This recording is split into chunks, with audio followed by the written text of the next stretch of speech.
السلام عليكم ورحمة الله وبركاته. اليوم أصوركم البلابين.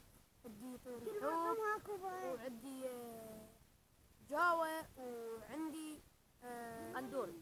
وقندور.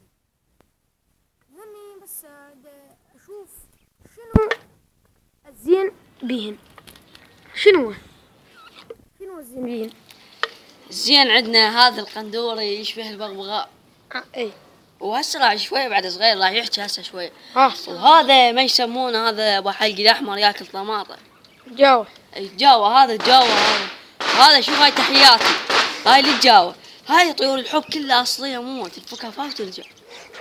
شوف هاي طيور الحب وتفكها. هذا الجاوه هذا عيونه حلق. شنو عيونه حلق؟ عيونه شبه الحلق. هو ياكل تشريب. بس هذا البغبغاء حبه.